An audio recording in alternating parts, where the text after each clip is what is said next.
বিরতির পর স্বাগত। সকাল থেকেই আরজিকর মামলার শুনানি শুরু হয়েছে এবং তার দিকে আমাদের নজর রয়েছে। বিভিন্ন খুঁটিনাটি খবর আমরা তুলে ধরছি।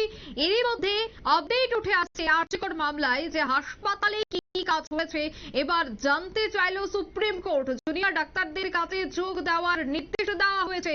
এই মুহূর্তের যে খবরটির দিকে নজর রাখতেই হচ্ছে, খুবই গুরুত্বপূর্ণ একটি খবর যে মামলার শুনানি শুরু হয়েছে এবং হাসপাতালে কি কি কাজ হয়েছে তা জানতে চেয়েছে সর্বোচ্চ কোর্ট। অন্যদিকে জুনিয়র ডাক্তারদের কাজে যাওয়ার নির্দেশ দেওয়া হয়েছে। বিস্তারিত জানবো। টেলিফোন লাইনে যুক্ত হয়ে গেছে দেবব্রত চক্রবর্তী, বার্তা সম্পাদক। দেবব্রত দা, জুনিয়র ডাক্তারদের কাজে যোগ দেওয়ার নির্দেশ এই মুহূর্তে দেওয়া হয়েছে সুপ্রিম কোর্টের পক্ষ থেকে। আমরা দেখতে পাচ্ছি প্রতিনিয়ত জুনিয়র ডাক্তাররা বিভিন্ন জায়গায় আন্দোলনরত, তারই মধ্যে সুপ্রিম কোর্টের এই নির্দেশ, কিভাবে দেখছো বিষয়টা?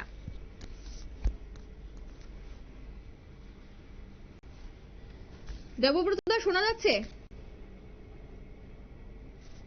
যান্ত্রিক গোলযোগের জন্য যোগাযোগ বিচ্ছিন্ন হয়ে যায়। আমি পুনরায় চেষ্টা করব আমাদের বার্তা সম্পাদকের সাথে যোগাযোগ করার, যে এই মুহূর্তে কি আপডেট রয়েছে এবং সুপ্রিম কোর্টের এই শুনানির পর ঠিক কি বেরিয়ে আসছে। দেবব্রত দা, শোনা যাচ্ছে? অঙ্কিতা, শুনতে পাচ্ছ? একদমই। ইতিমধ্যেই আমরা দেখলাম সুপ্রিম কোর্টের একটি বিশেষ নির্দেশ, যেখানে বলা হয়েছে যে আন্দোলনরত যারা জুনিয়র ডাক্তাররা রয়েছে তাদেরকে কাজে ফিরে যাওয়ার একটা নির্দেশ দেওয়া হয়েছে। এই নির্দেশ কিভাবে দেখছো বিষয়টা? দেখো, আজ সকাল থেকে সুপ্রিম কোর্টে আরজিকর মামলার শুনানি শুরু হয়েছে। এই শুনানিতে কিন্তু বিচারপতি একটা বিষয় স্পষ্ট করে দিয়েছেন যে যেন যারা জুনিয়র ডাক্তার আন্দোলনরত রয়েছেন তারা যেন তোমার মঙ্গলবারের মধ্যে কাজে যোগ দেন। এর মধ্যে তিনি স্পষ্ট করে দিয়েছেন, প্রধান বিচারপতি স্পষ্ট করে দিয়েছেন, চিকিৎসকদের নিরাপত্তার প্রয়োজনীয় সব পদক্ষেপ গ্রহণ করতে হবে সিআইএসএফ কে। রাজ্যের উদ্দেশ্যে তিনি বলেন, হাসপাতালে কত বরাদ্দ করা হয়েছে তা জানতে চাওয়া হচ্ছে না, এই হাসপাতালে কি কি কাজ করা হয়েছে সেটি জানতে চাওয়া হয়েছে। হাসপাতালে কি কাজ হয়েছে সে বিষয়ে পরবর্তী শুনানিতে রাজ্যকে জানানোর নির্দেশ দিয়েছেন প্রধান বিচারপতি। তার মন্তব্য, মেডিকেল কলেজের মাথায় ডিস্ট্রিক্ট কালেক্টরদের নিয়োগ করতে হবে এবং প্রয়োজনীয় পদক্ষেপ গ্রহণ করে তোমার সুপ্রিম কোর্টকে জানাতে হবে। প্রধান বিচারপতি জানান, আগে সিবিআই কে স্ট্যাটাস রিপোর্ট জমা দিতে দেওয়া হোক, তারপর সব পক্ষ নিজেদের প্রশ্ন তাদের কাছে রাখতে পারবে। ফিরোজ এডলজির বক্তব্য বলা হয়েছে, নেতার পা 90 ডিগ্রি কোণে ছিল, হাঁটু ভাঙা না হলে এটা সম্ভব নয়। ঘটনার 1 মাস পরেও মৃত্যুর সময় কেন জানা গেল না তা নিয়েও কিন্তু প্রশ্ন রয়েছে আইনজীবীর। হাসপাতালের শৌচালয়ের সব টাইলস বদলে ফেলা হয়েছে বলে সোমবার আদালতে জানান এডুলজি। তার দাবির ফলে অভিযুক্তদের নমিনাল পরীক্ষা করানো হলেও কিছু পাওয়া যাবে না। প্রধান বিচারপতি এও জানতে চান, মৃতদেহ কখন ময়না তদন্তের জন্য পাঠানো হয়েছিল, তার চালানটি কোথায় তাও তিনি জানতে চান। সে প্রশ্ন নিয়েও প্রশ্ন করেছেন বিচারপতি। তবে যে বিষয়টা আরো গুরুত্বপূর্ণ, সিবিআই এর তরফে সোমবার গুরুতর সংশয় প্রকাশ করা হয় আদালতে। সিবিআই এর বক্তব্য, এ ধরনের ঘটনার ক্ষেত্রে প্রথম 5 ঘন্টা খুবই গুরুত্বপূর্ণ, কিন্তু 5 দিন পর সিবিআই সেখানে পৌঁছেছে পরিস্থিতির নিরিখে, তখন সবকিছু পাল্টে গেছে। এডলজি প্রশ্ন তুলেন, এফআইআর দায়ের না করে কিভাবে তদন্ত শুরু হলো। তিনি কিন্তু এই প্রশ্নটা খুব একটা তাৎপর্যপূর্ণ প্রশ্ন তুলেছেন। এডলজির প্রশ্ন ছিল, এফআইআর দায়ের না করে কিভাবে তদন্ত শুরু হলো। এফআইআর দায়ের নিয়ে প্রশ্ন রয়েছে, এতে হতে পারে এই তথ্য নষ্ট করা হয়েছে। জেনারেল ডায়েরি এন্ট্রি করার সময়ও ভুল বলে দাবি এডলজির। তোমার যে বিষয়টা আরো গুরুত্বপূর্ণ, ময়না তদন্ত সঠিকভাবে হয়েছে কিনা সংশয় করেছেন আইনজীবী। সঠিকভাবে ময়না তদন্ত হয়েছে কিনা তা নিয়ে প্রশ্ন তুলেন আইনজীবী ফিরোজ এডলজি। তখন সিবিআই এর তরফেও জানানো হয়, ময়না তদন্ত কখন করা হয়েছে সেই সময়ের উল্লেখ নেই।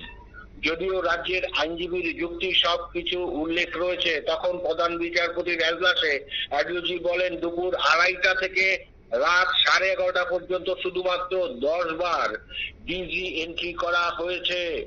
জিডি এন্ট্রি করা হয়েছে, তোমার 10 বার জিডি এন্ট্রি করা হয়েছে, পুরোটা পরে তৈরি করা হয়নি তো?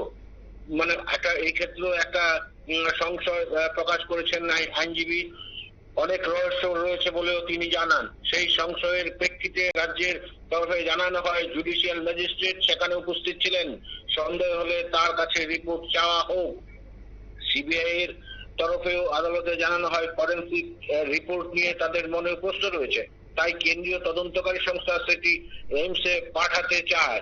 এই পরিস্থিতিতে তোমার 27 বছরের কর্মজীবনে এমন মামলা দেখেননি বলে ফিরোজ আদিলুজি জানিয়েছেন। সুপ্রিম কোর্টের সোমবার আইনজীবী ফিরোজ আদিলুজি মন্তব্য করেন, রাত 11:15টায় এফআইআর দায়ের হয়েছিল। গত 27 বছরের জীবনে আমি এমন মামলা দেখিনি বলে তিনি উল্লেখ করেন। তিনি এক জনস্বার্থ মামলাকারীর পক্ষে সওয়াল করছেন আদালতে।